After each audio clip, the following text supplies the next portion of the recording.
Ramsay brothers horror film के बेताज बादशाह। दोस्तों, अगर कोई रात को भी बचपन में रैमसे का नाम ले लेता ना तो मैं डर जाता, क्योंकि रैमसे का नाम आते ही हॉरर फिल्में याद आती है और याद आते हैं भयानक चेहरे। रहती हो इन वीरानों में तुम्हें क्या मिलता है? क्या है इन वीरानों में, बताओ बेटे। मुझे वीराना पसंद है, समझे?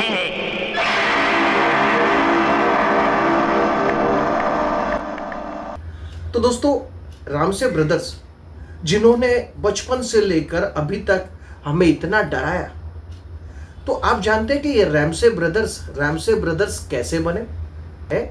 तो आज के ये वीडियो में मैं आपको दिखाना चाहता हूं कि किस तरह ये लोग इंडियन फिल्म इंडस्ट्री के, हॉरर इंडस्ट्री के बेताज बादशाह बन गए।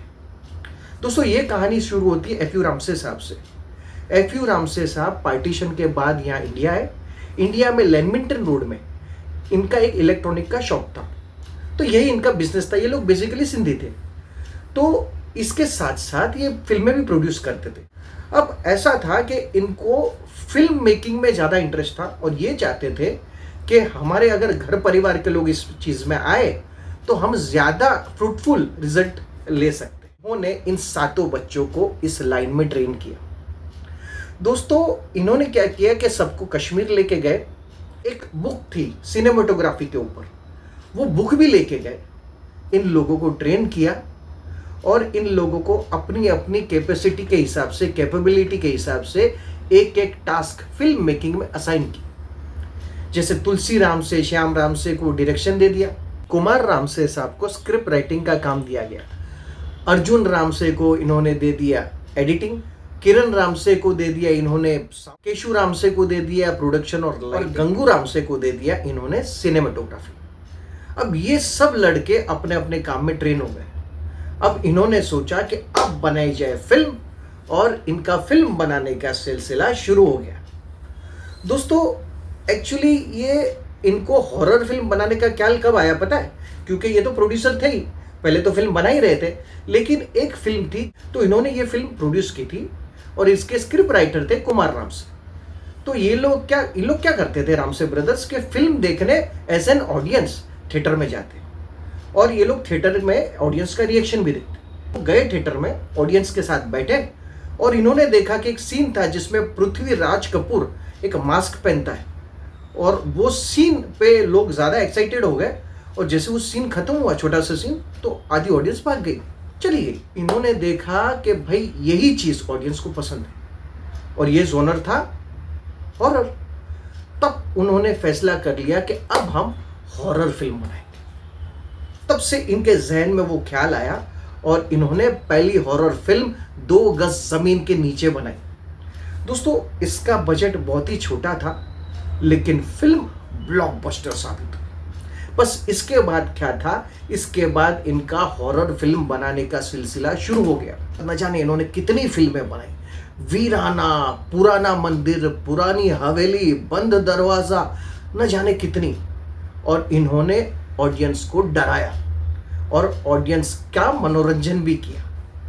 तो दोस्तों, एक इंटरव्यू में इनके पोते दीपक रामसे ने बताया कि स्क्रिप्ट कैसे लिखी जाती थी। तो संडे को क्या होता था कि ये जो 7 भाई है वो संडे को इकट्ठा होते और एक स्क्रिप्ट राइटर को बुलाया जाता, वो अपनी एक स्क्रिप्ट सुनाता, और अगर ये 7 भाई एग्री करते तो स्क्रिप्ट आगे बढ़ती और फिल्म बनती, और अगर ये 7 भाई एग्री नहीं करते तो फिल्म नहीं बनती। अब दोस्तों, ऐसा था कि दीपक रामसे साहब ये बता रहे थे कि जब वो छोटे थे तब वो भी बैठ जाते थे जब ये स्क्रिप्ट राइटर स्क्रिप्ट सुनाता था, क्योंकि जो स्क्रिप्ट राइटर आते थे वो तरह तरह के भूतिया आवाज़ भी निकालते थे। अब इन बच्चों को तो बहुत पसंद आ जाता था वो आवाज़, तो ये बच्चे भी बैठते थे। तो ये यादें थी इस हॉरर फिल्म की जो दीपक रामसे साहब ने पॉडकास्ट में हमें बताया। अब दोस्तों, दीपक रामसे का कहना है कि फिल्म बनती थी, जब शूटिंग होता था तब एक बस निकलती थी जिसमें सारे यूनिट्स के मेंबर बस में बैठ जाते थे, सारे एक्टर्स बस में बैठ जाते थे और सीधा बस जाती थी माथेरान। वहाँ पे इनकी एक होटल बुक होती थी, अनारकली, बहुत अच्छी होटल है। अब वो होटल, ये लोग ऑफ सीजन में जाते थे ताकि वो जो उसका होटल का जो कॉस्टिंग है वो थोड़ा कम बैठे।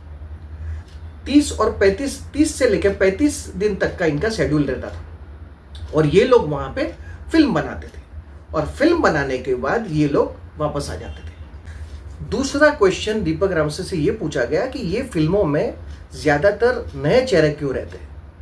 तो दीपक रामसे साहब ने बताया कि सबसे पहले तो ये लो बजट की फिल्में होती थी, तो बड़े बड़े एक्टर्स जो थे उनका बजट जो रहता था वो हाई रहता था और इनका जो बजट था लो था, तो वो एक कारण था कि वो कास्ट नहीं होते थे। और दूसरा कारण ये था कि जो बड़े बड़े एक्टर्स, उनके पास तो डेट भी नहीं रहती थी, तो अगर इनको कास्ट कर भी लिया तो वो महीने में 1-2 दिन ही देते थे, तो शूटिंग नहीं हो पाएगी। और तीसरा कारण उन्होंने ये भी बताया कि अगर डेट्स भी आ गई और अगर बजट भी दे दिया तो सीन जस्टिफाई नहीं होता था। जैसे अगर कोई भूत किसी बड़े हीरो को मार रहा है, जैसे अगर वीराना का सीन है और एक चुड़ैल है और चुड़ैल बैठे, उसके सामने एक बहुत बड़ा एक्टर बैठा हुआ है, से फॉर एग्जांपल अमिताभ बच्चन साहब बैठे, और वो चुड़ैल अगर पैर घुमा रही तो ऑडियंस को ये सीन जस्टिफाई नहीं होगा। ऑडियंस यही सोचेगी कि इतने बड़े एक्टर को ये चुड़ैल कैसे मार सकती है। क्योंकि अगर कोई बड़ा एक्टर है तो अगर अमिताभ बच्चन साहब का अगर पकड़ ले तो अमिताभ बच्चन साहब ने बड़े बड़े विलन्स को मारा है। अब ऑडियंस को ये पता है कि अमिताभ बच्चन साहब में तो दम है, ये तो वो चुड़ैल का मुकाबला कर सकते हैं, तो वो जहन में कहीं ना कहीं वो इमेज है, तो ये इन लोग इस बात को एक्सेप्ट नहीं कर पाएंगे कि बाबा ये चुड़ैल इस हीरो को मार सकते हैं। अगर कोई नया चेहरा होगा तो ऑडियंस मान जाएगी कि बाबा नया चेहरा है तो वो मार सकती है चुड़ैल।